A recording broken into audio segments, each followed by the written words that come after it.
Jerusalem is a profound place, and many of you have been there. It's profound because it's the sacred place or a special place for three great religions: Islam, Judaism, and Christianity. And that mix of religions all blended together gives that city a mystique that's hard to describe if you haven't walked there.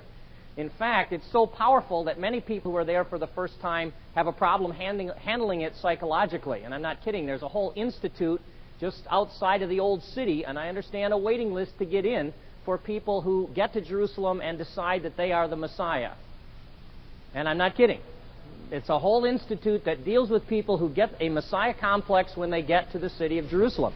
It has that kind of mystique, that kind of power, and you chuckle about that a little bit, but that does help you to understand how overpowering that city can be.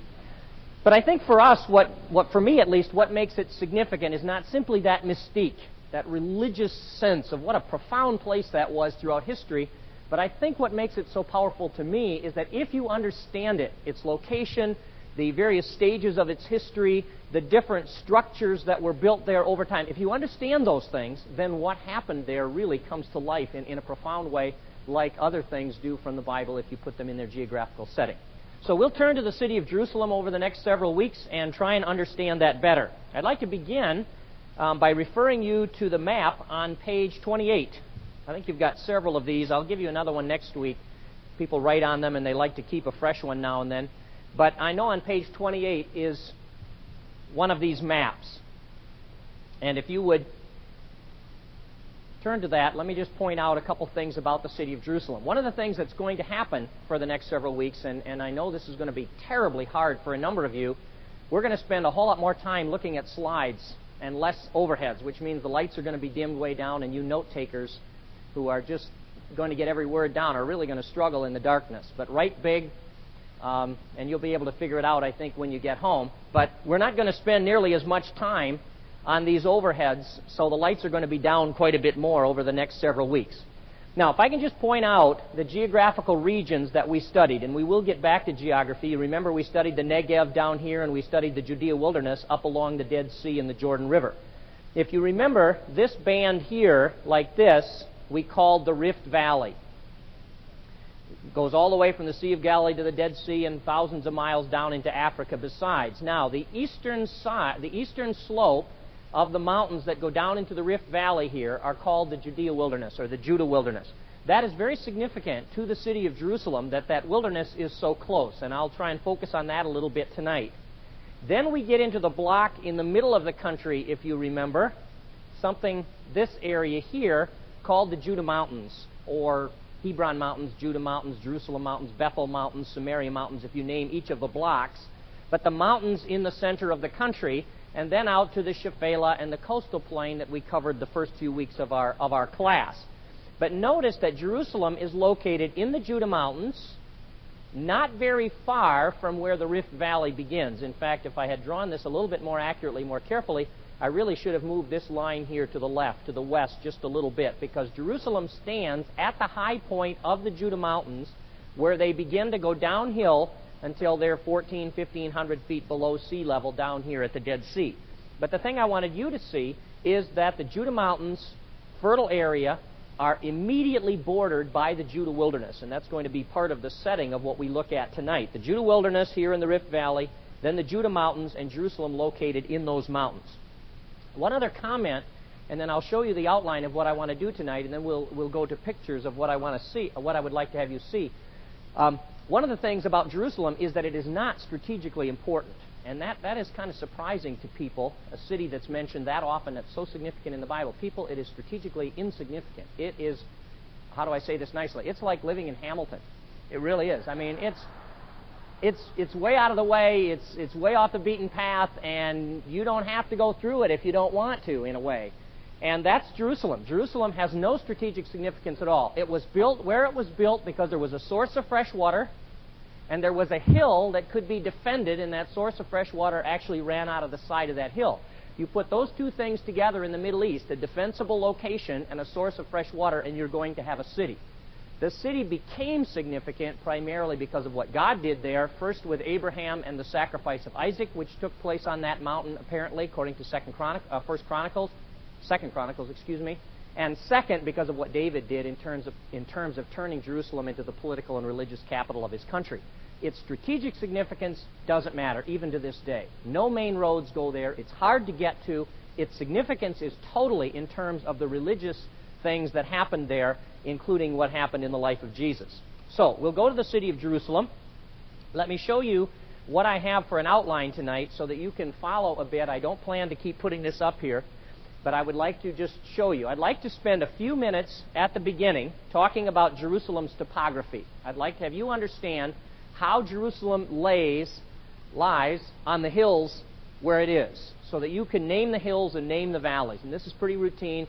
Maybe it's Sunday school stuff. Some of you probably did it in Sunday school before. But if you can, in your mind, immediately lay out Jerusalem, its ridges, its valleys, its hills, and eventually in future weeks the sections of the city, it will do wonders to your understanding what's happening and where. So we'll look briefly at the topography, and then I would like to look tonight for our theme at what's east of the city of Jerusalem, and that is the Mount of Olives. Mount of Olives is very significant, and the focus of our lesson tonight will be on the Mount of Olives. We'll look at the Judah wilderness briefly, the towns of Bethany and Bethphage, which are on the slope of the Mount of Olives, and then the event in Jesus' life that I'd like to set on the Mount of Olives is the triumphal entry. And I think if you see where that's set and how that was set in culture and history, I think you'll find it quite fascinating as to what happened there and what we can learn from it, in addition to some of the things that you may be very familiar with when we talk about the triumphal entry. And so we'll talk about the day of the triumphal entry, the place of the triumphal entry, the event itself, and try and understand how those things are set on the Mount of Olives. So that's the outline I would like to follow, and I've labeled tonight's lesson From the East. One note you might just jot down in your notes, it's fascinating that in the Middle Eastern culture, thousands of years before the Israelites got to that part of the world, north was the death direction, and east was the life direction. That's a fascinating thing. Had a friend that joined with us in Israel one time a number of years ago. His name is Elmer Yazi. Some of you may know him. He's a Navajo Indian man. And he was fascinated by that because he said, that's exactly what we think. North is death, east is life. And it's fascinating how cultures have those ideas. And God implemented those directions into what he did in Jerusalem. The sacrifices came into the temple from the north. They were slaughtered on the north side of the altar, and the blood was carried from the north to the altar. North was death. Jesus is taken out of Jerusalem to die to the north. He goes to the death direction. But he comes into Jerusalem from the life direction, which is east. And that is very significant to a Jew. I said to my students a week ago when we were studying this at the end of the sophomore Bible class, if Jesus had rode on a donkey or a war horse with a Praetorian guard sounding trumpets and come from the west, not one Jew would have turned his head twice. Who cares? Who comes from the west? Romans? Pagans? No Messiah would ever come from the west. Wouldn't have mattered. But the moment that event took place coming from the east, people's eyebrows were raised. Is this something significant? And the direction had everything to do with it. And if you understand that, that will help you to appreciate what happened in the story. So, from the east, and the location is the Mount of Olives. Now, I'd like to refer to first one of the overheads that one of the, pages that you picked up tonight. This one.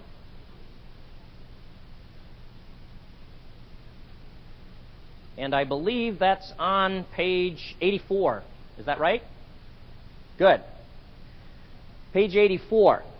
What I would like to do is to have a very quick lesson and have you memorize 6 features of the city of Jerusalem. I'd like to have you recite them with me a few times. Some of you, this will be, like I said, will be very familiar to you. If we start from the east, on this particular map, I'm not crazy, to be honest with you, about the direction, though I do like the map very much, but east is up. Wish it had been turned the other way, but east is up. This is east, and down here is west. So if we start from the east, east of the city of Jerusalem is a mountain ridge. It runs the full length of this map. And that distance, by the way, there's no scale on here, that distance is 1.5 miles. Your map represents 1.5 miles from where it starts on one side and ends at the other. That mountain ridge on the east is called Olives Mountain, Mount of Olives. I don't know why we say Mount of Olives. In Hebrew, it's very clearly Olives Mountain, and that seems to me to be better English. But Olives Mountain. It's about 1.5 miles long. It's not much longer than this picture is. It's about 0.5 mile wide. It's just one big, long, narrow hill that runs completely east of the city of Jerusalem, about 400 feet higher than the city of Jerusalem. Nearly 3,000 feet, not quite, but about 400 feet higher than the city of Jerusalem. Then, next to the Mount of Olives, running right here, between the Mount of Olives and the city itself, is the Kidron Valley. Also mentioned prominently in the Bible. The Kidron Valley starts where the Mount of Olives starts, over here on the left, somewhere, not far from here at least, and it goes all the way out eventually to the east to the Dead Sea, so it runs a distance of about 20 miles. But this is where the Kidron Valley begins. It's very deep, very steep, and clearly forms a divide between the Mount of Olives and the city itself. Now, next to the Kidron Valley then, running all the way along the edge of this Mount of Olives, is a long, narrow ridge. It's called many things in the biblical period. The mountain ridge apparently was Mount Moriah. Some believe this whole thing here is Mount Moriah. Others say no, this mountain ridge from here to here is Mount Moriah, where Abraham went to sacrifice Isaac. We'll look at that next week. But that mountain ridge has many names, including Mount Moriah. We're going to call it David's City. And that sounds wrong because it's a mountain ridge. It should be David's Mountain. Nobody ever calls it David's Mountain. I don't know why. They call it David's City or David's Ridge sometimes. But we'll call it David's City so that we use the words David's City twice. Once for the ridge and once for the city that was built on it. And that's a little bit confusing, but I'd like to keep you in the jargon of the field so that if you read an atlas or something and come across David's City, you know what we're referring to. So this long, narrow ridge, not 1 mile long, only a few hundred yards wide, is what we know as David's City. Then next to it, a much shallower valley running right here on the west side of David's City that's called the Tyropoeon Valley. And it's spelled a number of ways in English. I like the way Josephus, it's usually spelled out of Josephus. It's Tyropoeon. And I'm sure you all got that. Tyropoeon. Tyropoeon. Also called the Cheesemaker's Valley sometime. It's much narrower, and it's less than 1 mile long. It starts here, and it ends down here. Just a narrow valley, almost full today with the debris of history. You really have to look carefully even to know it's there. Then, if you continue west, you come to a very broad, flat hill next to the Tyropoeon. That hill is known as the Western Hill. Today it's called Mount Zion. That almost certainly wasn't its biblical name. That was a name the Crusaders moved to that place because they couldn't capture the real Mount Zion, and they wanted to be able to tell pilgrims that they were on Mount Zion, so they moved the name. One of those wonderful things, and the name stuck on the wrong place. So Mount Zion isn't Mount Zion. Some of you know the story. I had a real embarrassing thing happen with that. My first night in Jerusalem, I sat in a rooming house with a whole bunch of university students and even professors, some Jewish, some English, some Jewish, some Christian, and they asked me to lead in devotions. Long story, but just to make it short, asked me to lead in devotions. Well, I remembered Psalm 125, which says, those who are strong in the Lord are like Mount Zion, which those who trust in the Lord are like Mount Zion that cannot be moved.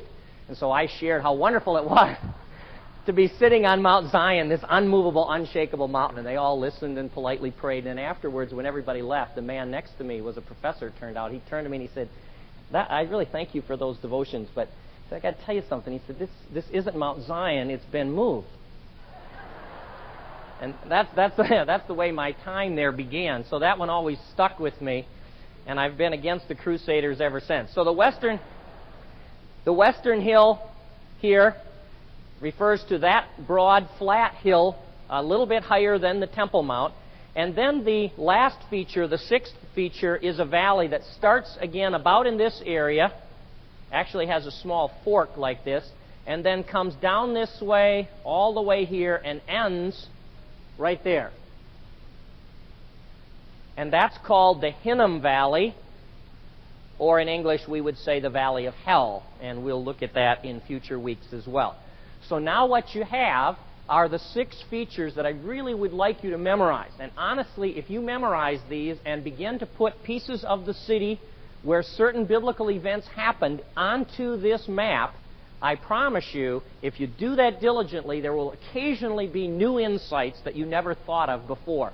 And any time you read about Jerusalem, anytime, you ought to immediately say, where in Jerusalem did that happen? Because if you know where, every once in a while there's a neat insight that comes to life. And we'll try and look at as many of those as we can in the 6 weeks we have allotted to this. So repeat with me, if you will. Mount of Olives, Kidron Valley, David's City, Tyropoeon, Western Hill, Hinnom. Now go the other way.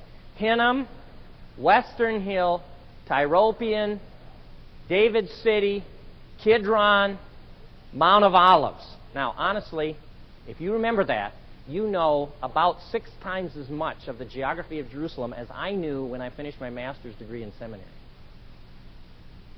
And I'm not proud of that, but that to me illustrates something.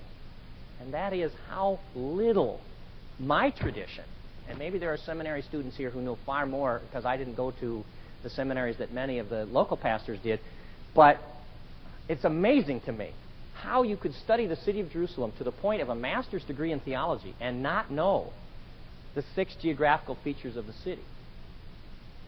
And I think that's a symptom of the fact that we've lost, in some ways, our Jewish roots. You need to know that, people, if you're going to get the full measure, or at least a fuller measure, of what the Bible has to say about the city of Jerusalem.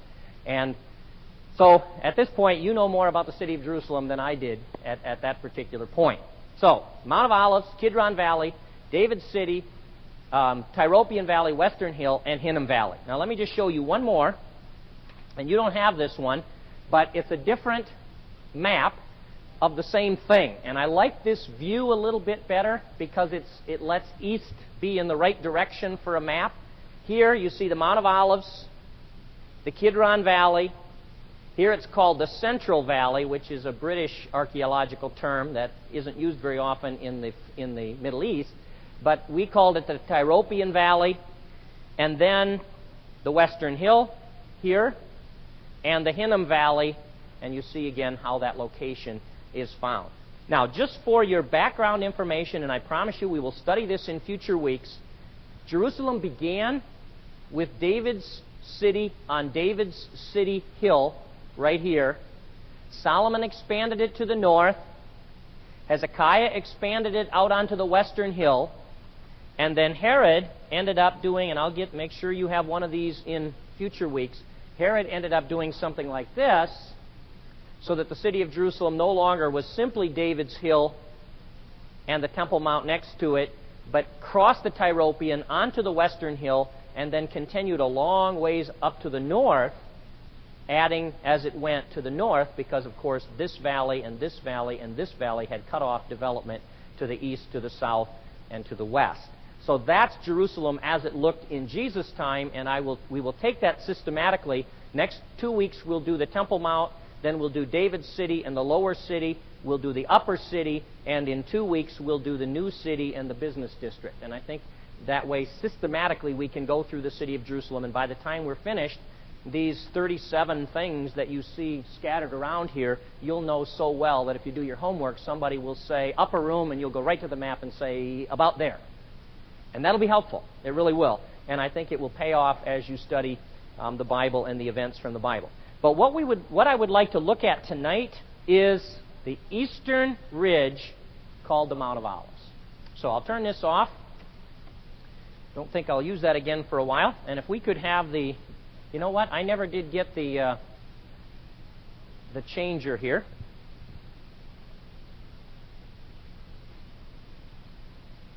We'll start out from the south, looking toward the north. We could dim the lights. Okay, I'm on that side. Thank you.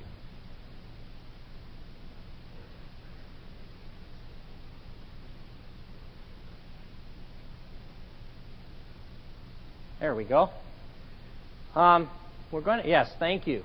And I realize that's dark for you note takers, but I want to make sure that we can pick up the visuals, and occasionally we'll come back up with the lights if I'm going to take quite a bit of time.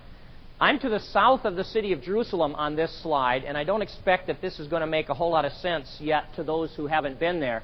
But let me just show you what's represented. On the east is the ridge called the Mount of Olives. It goes right down here. It starts here, goes up, and if you can remember that along the top of the Mount of Olives are three very distinct towers. Can't see them well on this slide, but the closer we get, you'll see how much they dominate the Mount of Olives. Then, just to the west comes the Kidron Valley. Just like this, it snakes here and eventually heads out to the Dead Sea. Let me follow it back toward the north. Comes right here, goes between the Mount of Olives and David's city. Let me go one more slide. I think my next slide, yeah, that's better. Here's the Mount of Olives. Can't quite see the southern edge. Here's the Kidron Valley going out to the Dead Sea. And here is David's city. And I think you can see it has that shape that you saw, hopefully, on the overhead. Right here, comes to a point, and then goes back in this direction. And the Temple Mount stood right at the top. The Tyropoeon went up here, barely to be seen today because of the debris of the Roman destructions. The two Roman destructions have nearly filled it. And the Western Hill is located in this direction, and you can only just see it a little bit. Now, if you went to the east side of the Mount of Olives, you would immediately come to the desert. So here's the Mount of Olives. Remember the three towers. In fact, if you can remember that tower, almost square, coming to a point, I think you will see that you'll often be able to identify that. That's the Mount of Olives. It starts just here, comes along 1.5 miles in this direction. It ends by the Hebrew University right over here, Mount Scopus it's called at that point. And that's the Mount of Olives ridge. And then the Kidron Valley, you can see, comes right here going in that direction. Now, if you went immediately to the east of the Mount of Olives, if you went behind that tower, you would be in the desert. And I have to thank Greg Holcomb for this slide. It's often hazy in Jerusalem. It is not very often you get this clarity, but he took this from the Lutheran Tower in Jerusalem. Now, you can just see the corner of the Mount of Olives coming down here. In fact, let me go back one shot and show you. If you take this slope of the Mount of Olives, notice it comes down at that angle. Now, if I go to this picture, here's that slope of the Mount of Olives tailing down to where it ends right here. And look what is just beyond it. I mean, absolute barren wilderness. And there's nothing there. I mean, a few people live out there, the Bedouin, but you don't have trees, you don't have vineyards, you don't have orchards, you don't have anything, because immediately beyond the Mount of Olives is the Judah wilderness. Now, the wilderness then is to the east of the Mount of Olives and to the east of the city of Jerusalem. Now, if you look at the Mount of Olives on this picture, you'll notice coming down the slope of that mountain to the east of Jerusalem is the largest cemetery, Jewish cemetery, in the world. Millions of people buried on the slopes of the Mount of Olives have been buried there. The burials began by Jewish people already at the time of King David, they believe, which is very shortly after the Israelites even got that city. Jewish people have been buried on the side of the Mount of Olives. The reason for that has to do with all of the biblical teaching about the significance of the Mount of Olives and the significance of the direction east from the city of Jerusalem. The Bible, in picture or literally, depending what your theological interpretation is, sees the presence of God coming to the land of Israel always from the east. Life comes from the east. So, the Israelites with the Ark of the Covenant, God's living in the Ark of the Covenant or on the Ark of the Covenant, enter the land from the east. They come to Jerusalem the first time from the east. When King Solomon dedicates the temple, there is an implication in the text that as the presence of God, that fiery presence of God came down and filled the temple, it came at least from the eastern entrance to the temple. And so the Jewish thinkers have said God's presence came into the temple from the east and dwelled in the temple on the top of the David City Ridge. Then Ezekiel had a vision in which God's glory leaves Jerusalem because of the sinfulness of the people of Judah. And clearly, if you read that part of your assignment, God's presence leaves to the east. And then Ezekiel sees another vision toward the end of his book. And the presence of God comes back from the east and fills the temple again. And the direction of God's presence, God's coming, is from the east. Now, with that in mind, the prophets, in addition then to Ezekiel, add two themes onto that idea of the presence of God coming from the east. One is that the Messiah will come from the east. Since the Messiah is going to be, according to Isaiah, Emmanuel, God with us, the Messiah must come from the east. He must come from the east because that's the direction of life, that's the direction God comes from, and equally importantly, that's the direction God has always chosen to make himself known to his people.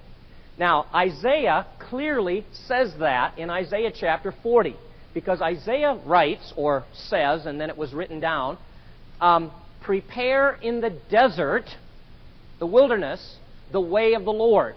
And where is the wilderness from Jerusalem? Okay? Very important. So the people all expected that when God made himself known, he would definitely come from the east. In fact, there was a Jewish tradition that on Passover, the door, the eastern gate of the temple was left standing open just in case the Messiah came that year. And they would leave the eastern door open because they expected him to come from the east. So the Messiah, they believed, will come from the east. Now that's significant to the triumphal entry because of the direction Jesus chose to come. And I can't, I don't think, overemphasize that to a Jew, had he come from any other direction, it wouldn't have mattered a whole lot because the other directions were not the direction from which they expected the presence of God. The other prophetic theme now that is added onto the idea of the presence of God coming from the east is the idea that God's judgment will take place on the Mount of Olives to the east of the city of Jerusalem. So the scholars, the Jewish scholars, including the prophets, named this valley, which you know as the Kidron, the valley of Jehoshaphat. And Jehoshaphat, Hebrew, means God will judge. So the valley of Jehoshaphat was believed to be right here. Then the prophet Zechariah talks about the fact that the Messiah will come and he will stand with his feet on the Mount of Olives. He will assemble the nations before him in the valley, and he will judge them. And so the Jewish people, hundreds of years already before Jesus, said, God comes from the east. He came from the east with Solomon. He left to the east with Ezekiel. He came back from the east with Ezekiel. Therefore, the Messiah will come from the east, prepare in the desert his road, his way, and the judgment that the Messiah will give is also going to come from the east, and that judgment will take place on the top of the Mount of Olives. For that reason, this huge cemetery was built here on the Mount of Olives because all of those Jewish people wanted to be first in line at the judgment. They wanted to be there when that Messiah came and when he raised the people, he raised the dead and assembled the nations because they wanted to be first to enter his kingdom. And it's really a very beautiful thing in a way. And so Jewish people have been buried facing Jerusalem from the east, expecting the Messiah to come from the east, to stand on the Mount of Olives, to pass judgment on the nations of the world, including the nation of Israel, and then to establish his new kingdom. Now, people, that is a remarkable context for the events of the triumphal entry, because Jesus came from the east. He came to the top of the Mount of Olives. There was a huge assembly, maybe that's too strong, but group of people waiting to recognize him as the Messiah. And then as he came down the Mount of Olives as Messiah, he stopped to weep, if you remember, and he makes a statement of judgment on those who miss the day of God or the manner of God's appearing. And that fit perfectly with what they expected to happen on the Mount of Olives. Not only that, but after Jesus' death and resurrection, 40 days later, he went out to the Mount of Olives and ascended into heaven from the Mount of Olives. Again, from Jerusalem at least, the perspective that every Jew would have, to the east. And as the disciples stand watching him, an angel shows up and says to the disciples, in the same way you saw him leave, he'll come back. And that in the original language can both mean in the same way, meaning up into the clouds, coming back on the clouds. It can also mean in the same direction you saw him leave, he will come back. And that means at the very least, for a Christian, the Mount of Olives stands as a powerful symbol or image that there will be a return of the Messiah and a judgment. Many of my dispensationalist friends, or my premillennialist friends, I guess would be a better way to describe it, believe that the judgment will literally happen here. To me, I'm not going to argue the issue of millennial views right now, whether that's your point or not. Either way, whether it happens here literally or in the view of most Jewish Christians or non-Christian Jewish people, that's the symbol of the last judgment. And I think that's very powerful, and I think Jesus coming on the triumphal entry was in a very profound way a linking together of his first coming and his second coming, and I'll try and show you why I think that. Let's just go a little bit closer to the cemetery and talk a little bit about, I have to watch my time here awfully carefully tonight, folks, so we're going to run out of time. Talk a little bit about Jewish burial. Jewish people of the time of Jesus practiced reburials, double burial we might call it.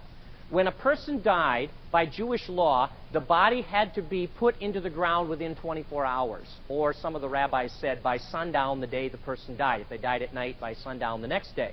So that first burial was very quick. They would inter the body in a simple linen shroud, no box, no coffin, nothing but a linen shroud, and they would inter the body just in that shroud. About 18 months to 2 years later, they would come back to the tomb, dig up the remains of the person who had been buried. By this point, the flesh and the tissue was desiccated, was completely gone. They would collect the bones and put them in a small box, and that small box would be kept then in a family area, family tomb, and they would slowly fill the small box with 1, 2, 3, 4, 5 individuals, depending on how big the box was. Now, there's a couple of biblical themes there that you might want to pursue a little bit. One is, it was clearly a Pharisee theology that the sinful nature of a human being resided in your flesh. And they meant that literally. Not flesh in the sense of your human nature, but flesh in the sense of your fat, your muscle, your veins, your arteries. I'm not a person that knows a whole lot about that kind of stuff, but the flesh of your body is where your sinful nature is. And so when the flesh has decayed away, in a sense your fleshly nature has decayed away. Paul talks about the weakness of the flesh, the sins of the flesh, or what he wants to do in the flesh or shouldn't do in the flesh. I think there's a Pharisee theme behind that Paul is talking about the sinful nature of the human being, which they believed resided in the flesh. So their view was, if you let the flesh decay away, the sinful nature now has been decayed away, and when God raises up the bones, it will be minus its sinful nature. Now, you see these burial places on the side of the Mount of Olives to this day. These are fairly modern. Menachem Begin is buried right over here near that tree, so that's within the last 10 years. And this is a more modern place. They don't necessarily practice the secondary burial anymore, but you get the idea. Here would be the above-ground tombstone, but inside of some of these chambers would be the place where the bones would be collected. In Jesus' time would have been a little bit different from that. There's a Jewish practice, by the way, that I like a lot, and that is that on the anniversary of a person's death, you might think about that in your own family if you have loved ones, friends, family members that are deceased, particularly if you're a parent and have little children. On the anniversary of a person's death, you go to the tomb. It's a ceremony called Yahrzeit. Here you see one going on the side of the Mount of Olives. And you bring a stone. You take one stone and you lay the stone on the tomb. You see all these stones piled up here? And you lay a stone on there. Well, first they gather around the tomb. Let me get my thoughts together. Oops, wrong way. You stand around the tomb and you recite some scripture and have a time of prayer for the grief of the family. And then you spend some time talking about the significance of the person who was deceased. Not in a glorifying kind of way, but just reminding yourself of why that person is missed. And then when you remembered the deceased person, the person that God had taken, go back. You take a stone and you lay it on the tomb as a way of saying, I'm going to build on what he or she stood for or left behind. I think that would be a wonderful way as a community that we could adapt or adopt a Jewish custom as a way of having our children learn about their ancestors, their grandparents, their great-grandparents. Maybe they never even knew it. Imagine parents or grandparents taking your little children, or maybe not so little children, to the grave of your family members and saying, let me tell you about my dad, let me tell you about my grandpa, let me tell you about my great-grandmother, what kind of a person he or she was. And then when your children have heard that, they can leave a stone and say, now those are my roots. And I'd like to build on what that person left behind. That's a profound thing in the Jewish tradition. And it was, to a certain extent, practiced already at the time of Jesus, though I think you'd have a hard time saying that he ever did that because there's nothing in the Bible that discusses that particular thing. You remember Schindler's List? At the end of Schindler's List, all those people came and put a stone on Schindler's grave as a way of saying that very same thing. Anyway, let's move on. Just a fascinating thing about the Mount of Olives. I'm going to skip over a few of these tombs. Here's a tomb on the side of the Mount of Olives that they found, in the last couple of decades. And in the tomb are a number of those small boxes called ossuaries. Here's a small one, maybe for a child. Ordinary size one, usually carved out of a soft chalk material. And inside of those boxes then would be the bones of the people who had been placed in the tomb. Here's another one. The body would probably be laid in a chamber like this. I see it's called a koch, K-O-K-H, koch. Kohim, plural, koch. And then when the bones are collected, they're put in a box like this. I'm sure the bones have been taken out of these boxes and buried. The phrase in the Hebrew language, translated into English, to describe the digging up of the bones and putting them in the box, the second burial, is to sleep or to rest with one's fathers, or to rest with one's ancestors. You remember the biblical references? David died, and he was buried in this city of David, and he rested with his fathers. And the rested with his fathers probably refers to the excavation of those bones, the collection of the bones, and the placing of them in the ossuary. You might just want to file away. That's what they intended to do with Jesus when he died. They were going to anoint his body, not embalm it in the sense of preserve it, but simply anoint it so it didn't smell so bad, because the tomb might have to be used again in the meantime. And they thought eventually we'll collect his bones and we'll put them in the box, maybe with his fathers or with his families. I don't know what they were thinking. But of course, when they came back to anoint the body in preparation for the decaying of the flesh, he was already gone. And we'll talk about that a little bit in future weeks. Not far from here, they were bulldozing for a new road, or they were widening the road, and suddenly the bulldozer literally fell right down into a tomb. I mean, it was scraping along the edge of a limestone hill like this, and boom, there sat the guy way down in the pit. A whole dozer and everything, as I understand. I didn't see it, but from what I'm told. When they finally got the thing out of there, they discovered it was a tomb very much like this one, and it had all of these boxes in it. And one of them was a box that contained the remains of 5 individuals. A little child, girl, I think, a young woman, a young man or a younger man, and then a man that, from testing of the bones, they determined to be between 60 and 65. What made that fascinating is that on the outside of that ossuary, that box, was carved the name Yosef ben Kaifa, or Bar Kaifa on one side, Bar meaning son. And Josephus tells us that that was the name of the high priest we know as Caiaphas. His Hebrew name was Yosef ben Kaifa. And he died, according to Josephus, at 63. So most scholars of all stripes believe that they found the bones of the high priest who interrogated Jesus on the Passover night before he was crucified. And that, I think, is a really fascinating. It's one of the remarkable new discoveries of actual biblical characters that have come to light. That's certainly within the last 10 years. Okay, let's get back to the Mount of Olives. Here you see all the tombs. The symbol, remember, from the east, the Messiah will come from the east. The judgment will take place on the east as the nation assembles in the valley of Jehoshaphat, again, whether in symbol or simply a picture. Now, if we go east of the Mount of Olives, we come to the desert. And I'm telling you, you're looking at hills that are not very far from this picture right here. If you stood up there in the Intercontinental Hotel and looked east, it wouldn't look quite that close, because I'm sure this is a pretty good lens, but that's not very far away where the wilderness is that severe. Now, I'd like to set the stage for Jesus' triumphal entry. I'd like to go to Jericho. If you remember on that map that we looked at, You remember Jericho was right down there in the Rift Valley. Now here was the sequence. It was Passover. Remember, Passover was the time, we reviewed this a number of weeks back, when the Jewish people celebrated their freedom from having been delivered from bondage in Egypt. And it was a time when all Jews, I shouldn't say all, but all Jews came to Jerusalem to celebrate Passover. And particularly those who were religious, that was one of the times you'd walk hundreds of miles to be there. So you have to imagine hundreds and thousands, and Josephus claims as many as 3 million people coming into Jerusalem to celebrate the Feast of Freedom.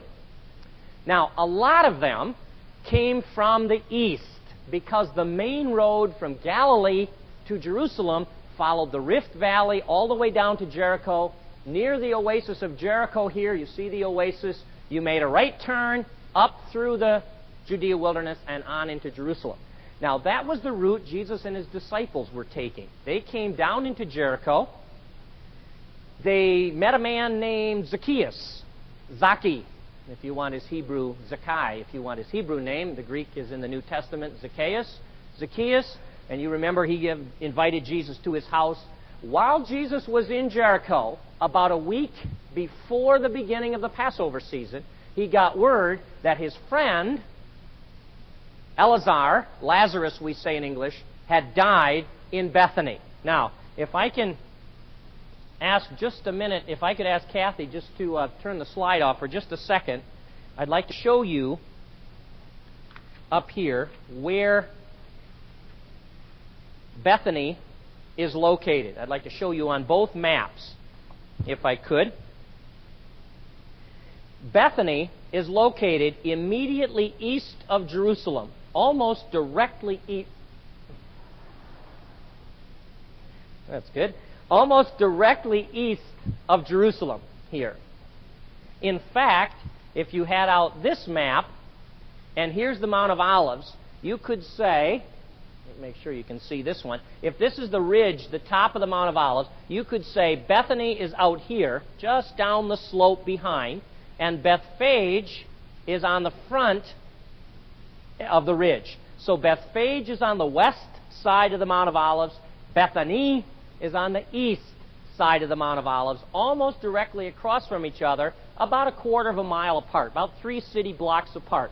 One down the eastern slope, one down the western slope. Now the road from Jericho to Jerusalem, the only road, the road that hundreds and thousands of pilgrims took, and for our sake, the road that Jesus and his disciples took that year at least, came from Jericho, made its way through the Judah wilderness, and came to Bethany on the eastern slope. From Bethany, the road made the easy way around the Mount of Olives. It came around the end of the ridge, passed through Bethphage, came along somewhere along the top of the ridge, and when it was just about across from the Mount of Olives, it descended down into the Kidron, from the Temple Mount, it descended down into the Kidron, and from there up to the temple. So let me repeat that, and then we'll go back to the slides, and I'd like to show you how Jesus came on the triumphal entry and why that was also significant. In fact, just to let me set the stage, and I said this to sophomores again a week ago, and people find that surprising. I did too the first time I heard it. When Jesus came on his triumphal entry, if he had come from the west, I don't care if he came with helicopters. People would have looked at the helicopters, but they wouldn't have paid any attention to him, because west doesn't mean anything. Second, if he would have gotten on the donkey at Bethany, if he would have gotten on the donkey at Jericho, if he would have gotten on the donkey at Gethsemane, on the side of the Mount of Olives, nobody would have cared 2 hoots who he was or what he did, unless you had some interest in this miracle-working rabbi from Galilee. Nobody would have ever thought that he was the Messiah. The key, people, to the sudden outpouring of passionate messianic feeling was where he got on the donkey at Bethphage. Without Bethphage, there is no triumphal entry. And you notice your Bible text, he waited till he got to Bethphage. If he would have walked 6 inches past Bethphage and got on the donkey, nobody would have cared. If he would have gotten on the donkey 6 inches before Bethphage, nobody cared. He got on the donkey at Bethphage, and that made a profound announcement to the people of his culture. And I'd like to show that to you, but you need to know the route. It comes from Jericho to Bethany, around the edge of the ridge to Bethphage, along the top of the ridge, and then down the side of the hill. Now, don't turn the lights off yet, because I've got to find my... There it is. Okay, now let's go back to the slides.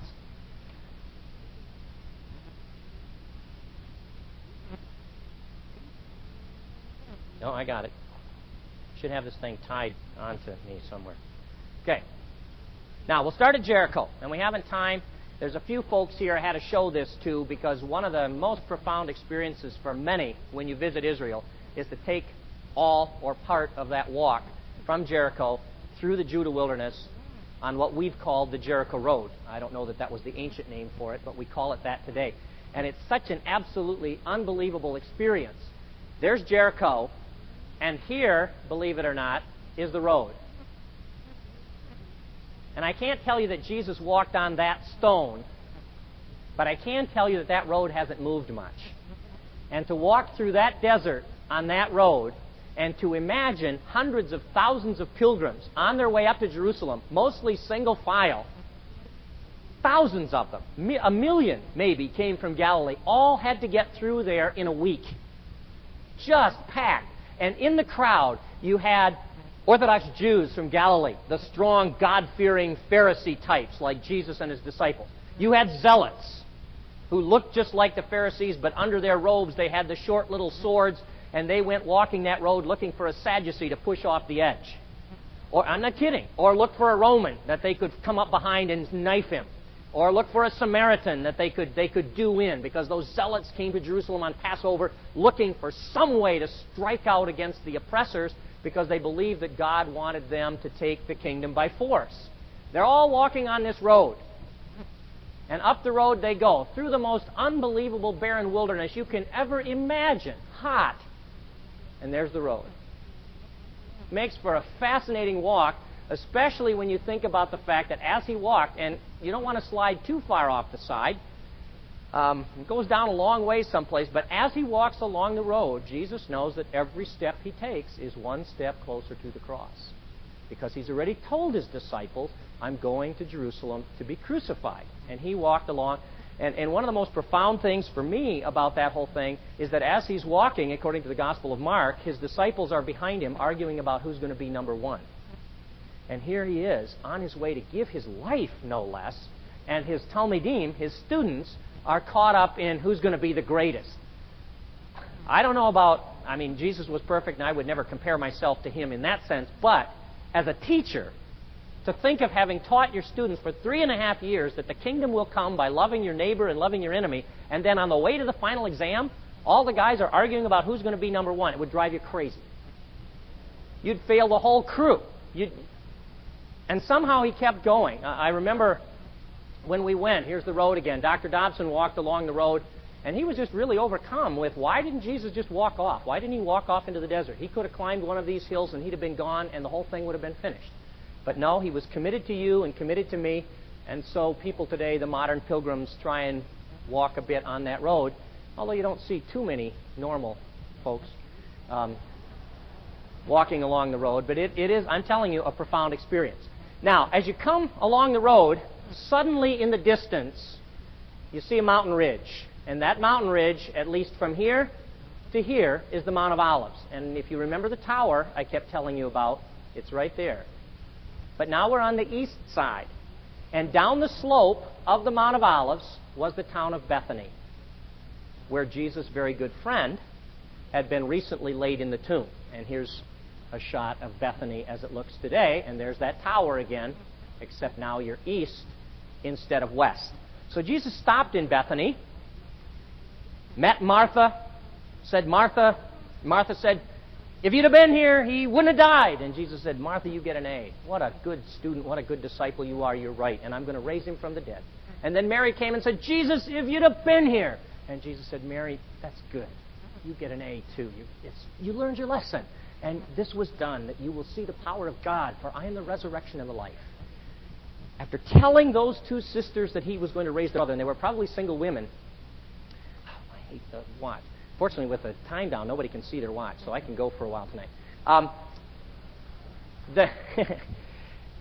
The name Bethany in Hebrew means house of misery. love to tell my friends over on 32nd Street that their church is the...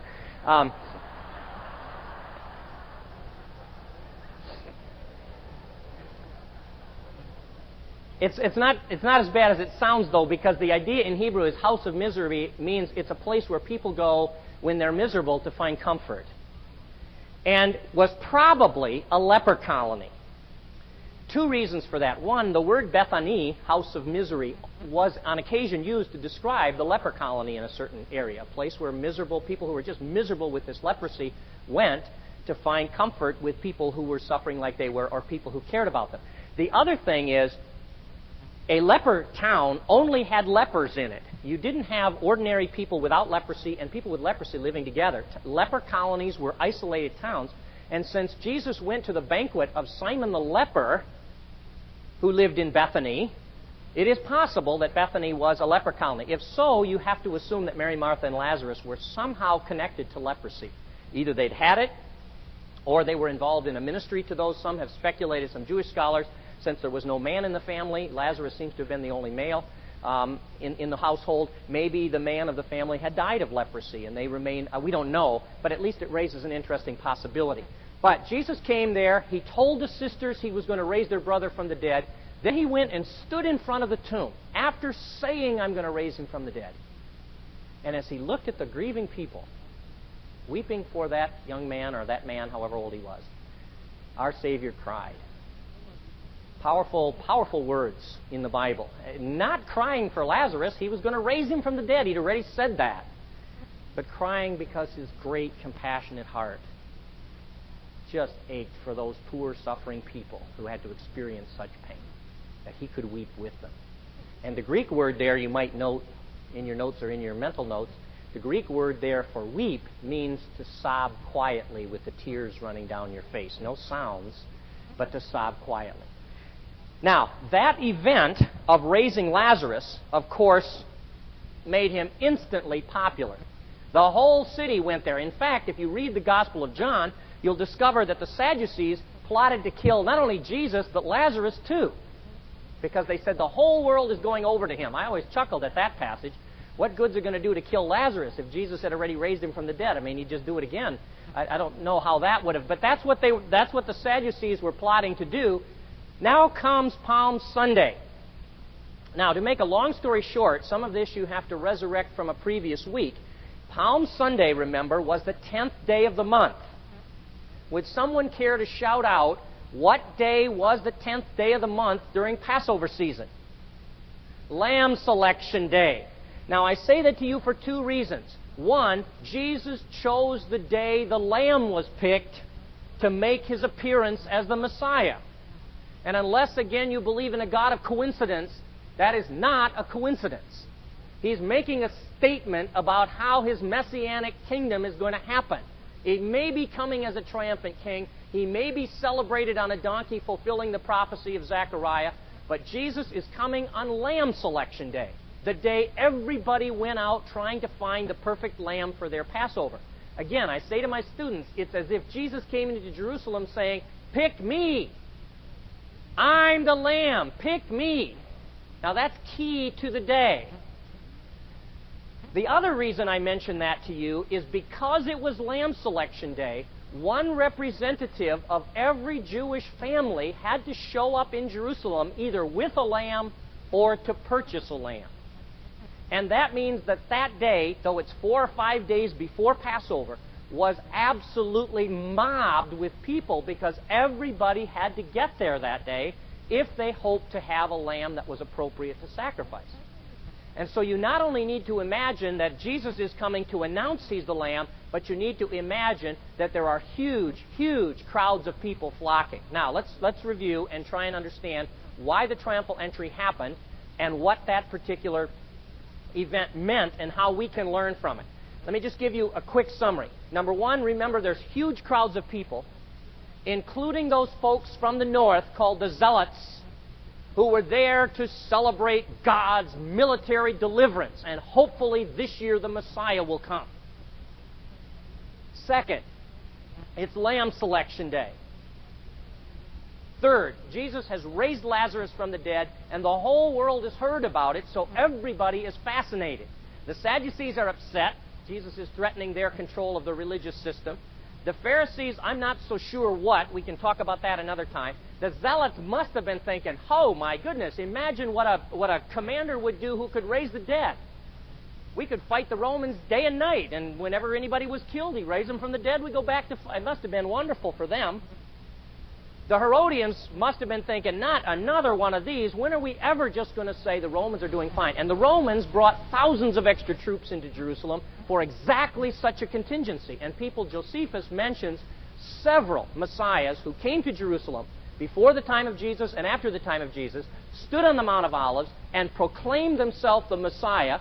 The resulting riot led to the Roman troops coming down out of the city and the slaughter of hundreds and on some occasions thousands of innocent people because he wasn't the Messiah. In fact, one of those is mentioned in the Bible. When Paul is arrested, the commander thinks maybe he's that Egyptian Jew who came on Passover and announced himself to be the Messiah.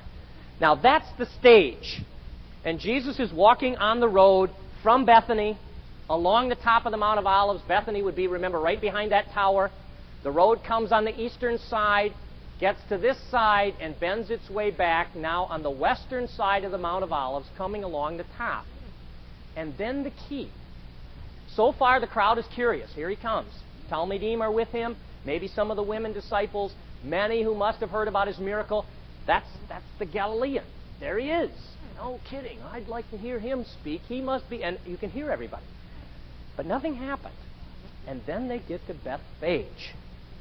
And Jesus said, go into Bethphage and get the donkey. Matthew mentions 2 donkeys. He gets the donkey. The owner gives it to him. You remember the story.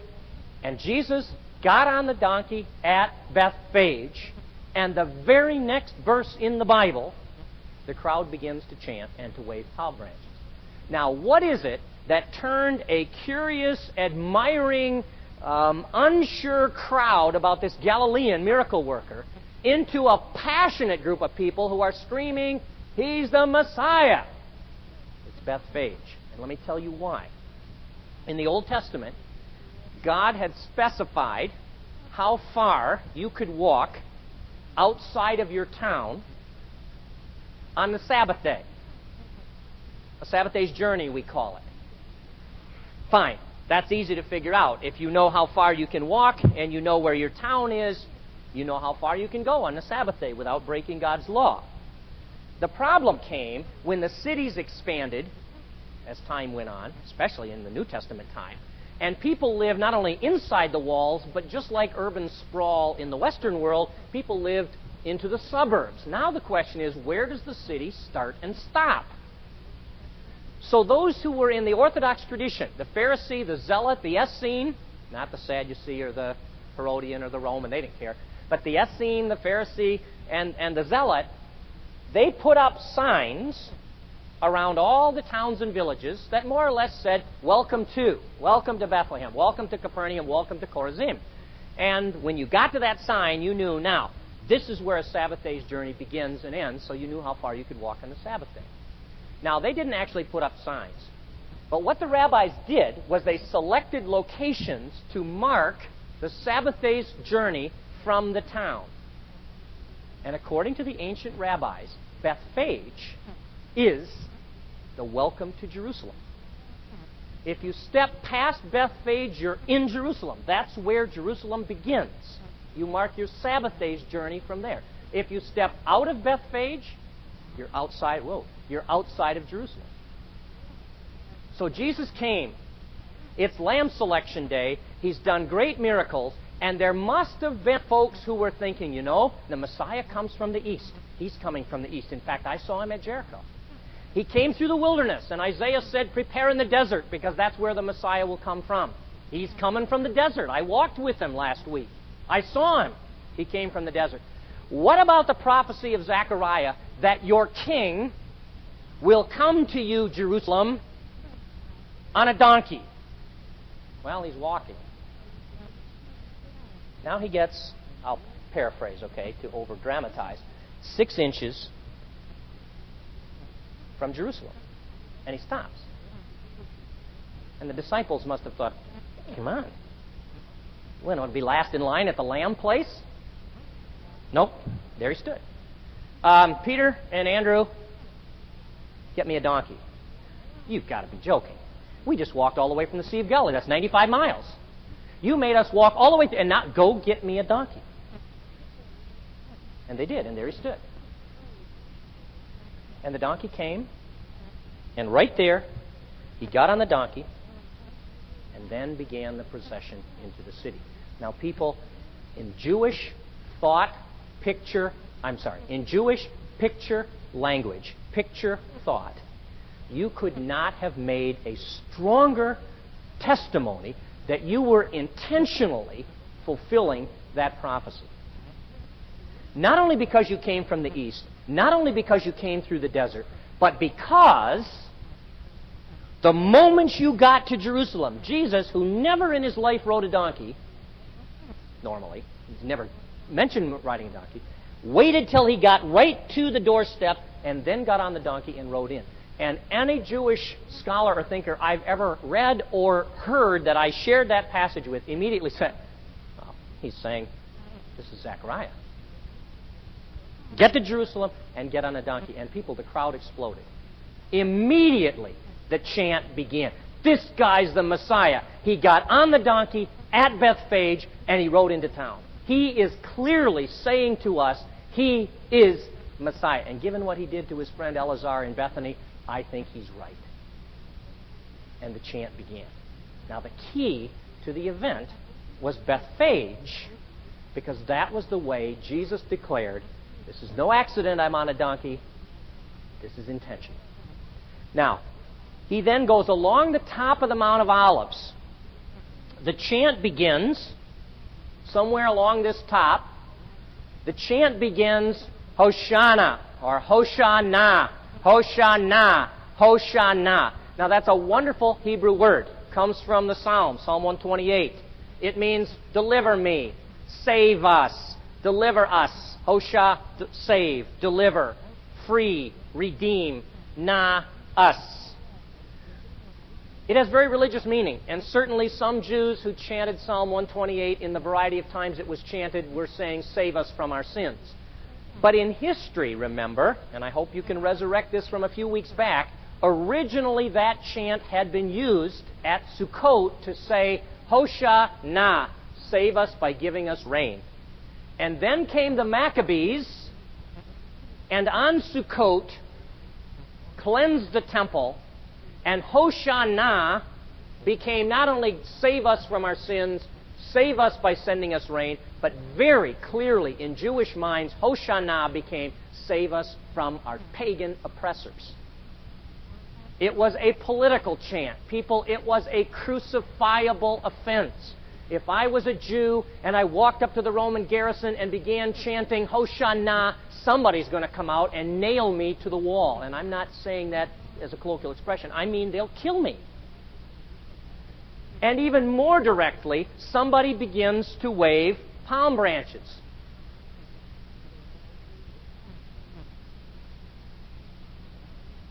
I'm going to skip over a couple. There's never time. The nearest native palm branches are Jericho palms.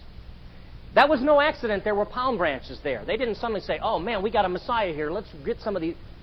There weren't any native palms in Jerusalem, at least according to the scholars who understand the botany of the place. Today there are because of different species that have come in from other places. But somebody is planning something. But even more directly, people, the palm branch had become what the American flag would be to patriotic American, what the eagle would be to a patriotic American. The palm branch was a Jewish symbol that said, we want our freedom. Now that is essential to understand in understanding the triumphal entry, because the sequence is this. Jesus came from the east through the desert. Maybe he's the Messiah. He raised Lazarus. Maybe he's the Messiah. Then he came, got on a donkey at Bethphage, and people were saying, yes, he's claiming to be the Messiah. And the chant began. But the chant was not being chanted by people who were saying, the Lamb of God who takes away the sins of the world. It was not being chanted by people who were saying, it's Lamb Selection Day. We had it all wrong. Our Messiah is coming not as a Roman soldier. Our Messiah is coming to give his life. Hosanna, Hosanna, and palm branches are being waved, and Hosanna is being chanted by the zealot types who are saying, finally, finally we've got our deliverer. Finally, God has sent this king. Let's go down there and destroy those Romans. I tried to capture a little bit of that in that chapter in Echoes of His Presence, where you see the Romans pacing the wall. Those Roman soldiers hated duty in Jerusalem during Passover anyway, because there were all these stinking riots all the time. And here they are, and they begin to hear it. Hosanna! And the whole crowd is chanting, thousands of them. And the palm branches, you can hear them rustling. If you've ever been in a palm branch grove at En-Gedi, for example, you can hear those palm branches in the wind for a long, long ways. And you can see the Roman soldiers on the wall. And then they cluster along the wall. And one of them calls down, and now you got more soldiers. And then pretty soon you got the trumpet blowing, and you got the men spilling out of the people. This was a tense time. But the key point for us is that the people on the Mount of Olives totally missed the point. I grew up thinking that the Hosanna, and the palm branches finally led Jesus to think, somebody recognized me. But you read your Bible again tonight or tomorrow and look at what the immediate reaction what Jesus' immediate reaction was to the Hosanna and the palm branches. The moment the chant goes up, save us, and the palm branches come out, Jesus stops again and begins to cry. And somewhere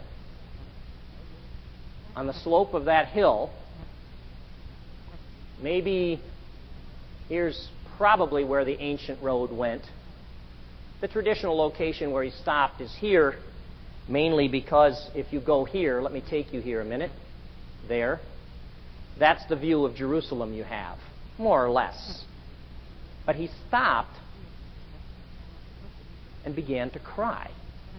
And what he says in his weeping helps to understand that he's not weeping for the apathetic people who didn't turn out to chant Hosanna because they're in Jerusalem.